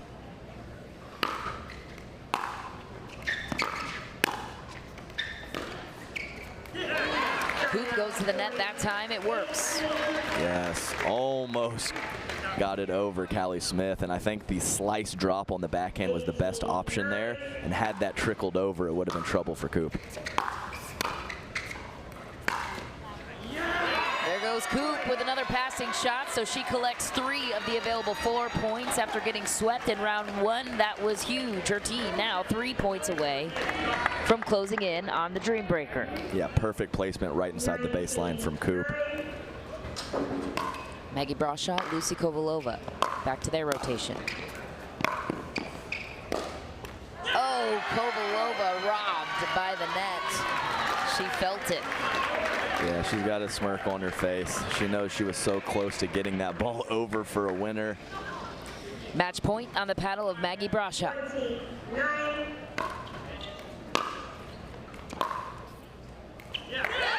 That ball just lands in. Kovalova gives it to her, and Maggie Brascia with a lofty passing shot. Ritchie Tuazon, the owner of the California BLQK Black Bears, a perfect 3-0 on the tournament so far, which likely means they're getting one of those highly coveted semifinal buys. Yeah, they might as well challenge. There's really no reason not to. I think everyone knows that ball dropped on the line, but you get free ones. Why not? We talked about the new rules on match point. Just throw it to the booth and see if you can, you know, something crazy happens. So hit pause on everything I just said, and then I'll regurgitate that in just a moment. Yes, well, I think what you said is going to hold up, Michelle, but we'll find out here in about 30 seconds or so. Not that we're counting. Yes, not that we're counting. they're still talking about something with our head referee. Did she challenge it fast enough? It didn't look like it was. Maybe that's what the referee is saying, not within 10 seconds. It didn't look like it was within 10 seconds from my vantage point. Yes. But when does the clock start for the 10 seconds? That's a question we're deferring to in our booth.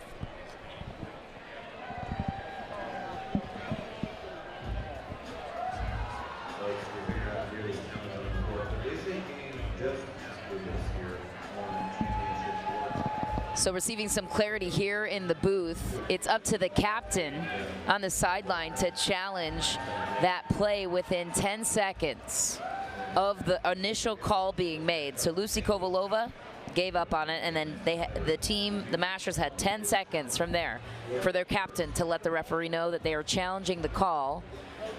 I believe they're discussing whether or not they did it in time. Regardless, it doesn't really matter because the ball was in, probably. Yes. And looks like Ritchie. This could be all for nothing, but Ritchie has his phone out, checking the replay.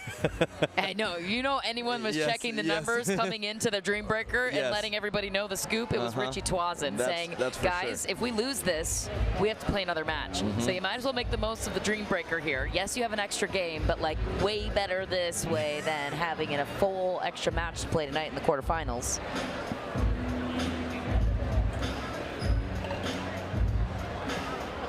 The Milwaukee Mashers have called that last ball out. The Black Bears are challenging the outcome. Maybe that's what they were thinking, Michelle, is that Lucy never actually called the ball out. No, she didn't. Yes, so maybe that's what the discussion was. It looked like she actually called the ball in by the way she reacted, but never said anything. So that's kind of vague. That's a hole in the rule, I would say. No, definitely. If you don't make a clear call, how is the referee? I mean, if you don't make a clear call out, then it's in. Yes. No. Right? Exactly Like, that's right. the rule. Yes. If you don't make a clear call out, then it's in. So how then can the captain go back and say, actually, we called it out? That's a great question, Michelle. That's a great question. I don't know. Then we got to clear that up, I think. We also saw that in the 5s-8s match where they were unsure if AJ Kohler on court had called the ball, and then Riley Newman called it from the bench. So there was a little bit of diciness in that situation. AJ kind of put his finger out, but said out lightly, and then Riley Newman called it loudly from the bench. So. But it's the player's call on the court. Yes. So that's what bothers me about that. Yes. So basically what happened was Kovalova called it in because she didn't call it out. Then the captain on the sideline for the Mashers defers and says, no, we called it out. So then the Black Bears have to use one of their challenges to challenge. Granted, it's a free challenge, but here's the verdict on the ruling as we listen in. After video review, the call on the court has been overturned. Call has been overturned. All for nothing. Okay, I was confused. I was like, oh my goodness. Oh, that makes sense. Overturned. Because they called it out. Right, yes. right. So the verdict was they called it out, even though she didn't call it out. So, okay, the ball was called out of bounds, overturned. The ball was in as Kovalova originally called it from our perspective. So let's rewind it all back. BLQK, the Black Bears, the California Bears, punching their ticket to the knockout rounds. Ritchie Tuazon eyeing his 4th MLP championship. He's done it many times before. What a relief for the Bears, who had to earn every inch of that matchup against the Milwaukee Mashers. What do you like about the combination that California has in their balance between the men and the women on their side? Oh, very solid. There's not holes, maybe not like an overwhelming amount of offensive firepower, but there's not a lot of weaknesses on that team, and their consistency is great.